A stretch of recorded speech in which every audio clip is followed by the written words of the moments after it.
COVID-19 এর পর থেকে আমরা সবাই মোটামুটি ইমিউনিটি শব্দটার সাথে বেশ পরিচিত হয়ে গেছি। তো আজকের এই ভিডিওতে আমি আলোচনা করব কিভাবে খুব সহজ পদ্ধতিতে ইমিউনিটি বুস্ট করা যায়। প্রথমেই আসবে ব্যালেন্স ডায়েট। ব্যালেন্স ডায়েটের ক্ষেত্রে প্রথমেই যে বিষয়টা আমি মেনটেন করতে বলবো সেটা হচ্ছে অতিভোজন পরিহার করা। খাওয়ার সময় আমাদের কন্ট্রোল থাকে না, তাই আমরা যত বেশি খাওয়া যায় ঠিক ততটাই খাওয়ার চেষ্টা করি। তাছাড়া আমাদের ডায়েটে পর্যাপ্ত পরিমাণ ফ্রুটস, ভেজিটেবল এবং হোল গ্রেনস রাখতে হবে। অন্যদিকে বর্তমানে মার্কেটে যে পরিমাণ ভেজাল জিনিসপত্র পাওয়া যাচ্ছে, এখানে সর্বোচ্চ সতর্কতা অবলম্বন করতে হবে যাতে করে আমরা খাবার দাবারের ক্ষেত্রে একদম ফ্রেশ আইটেমগুলাই খেতে পারি। দ্বিতীয় যে পদ্ধতিটি অবলম্বন করলে আমাদের ইমিউনিটি খুব সহজে বুস্ট হবে সেটা হচ্ছে হার্বাল টি। আমরা প্রতিনিয়ত যে চা পান করে থাকি তা আমাদের বডি এর জন্য খুব একটা উপকারী নয়, তাই আমাদেরকে এক্ষেত্রে হার্বাল টি পান করার অভ্যাস করে তুলতে হবে। হার্বাল টি এর মধ্যে ফেমাস এবং সহজ যে চাগুলো আসবে সেগুলো হচ্ছে তুলসী টি, তারপর জিঞ্জার টি বা আদা দিয়ে চা বানাতে পারেন। তাছাড়া হিবিস্কাস টি অর্থাৎ জবা ফুল দিয়েও চা বানানো যায়। এই হার্বাল চা পান করার মধ্যেও খুব সহজে ইমিউনিটি বুস্ট করা যেতে পারে।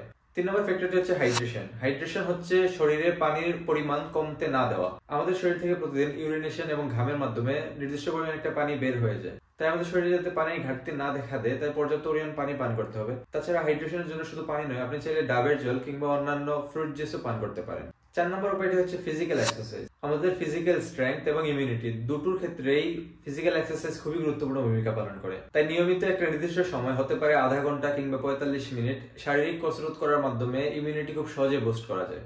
এক্ষেত্রে বিভিন্ন ধরনের খেলাধুলা, যোগা কিংবা জিমন্যাসিয়ামে গিয়েও আপনি ফিজিক্যাল এক্সারসাইজ করতে পারেন। তাছাড়া ঘরে বসেও বিভিন্ন পদ্ধতিতে ফিজিক্যাল এক্সারসাইজ করা সম্ভব।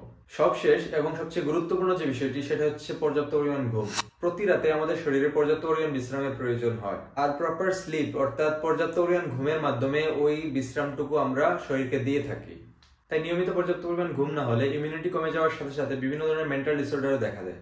এক্ষেত্রে প্রতিদিন কমপক্ষে 6 থেকে 7 ঘন্টা ঘুমানো উচিত, তবে এখানে কোয়ালিটি স্লিপ হতে হবে। নর্মাল স্লিপ এবং কোয়ালিটি স্লিপের মধ্যে বেশ পার্থক্য রয়েছে, তাই খুব সহজে এবং খুব দ্রুত ইমিউনিটি বুস্ট করতে হলে কোয়ালিটি স্লিপের গুরুত্ব অপরিসীম।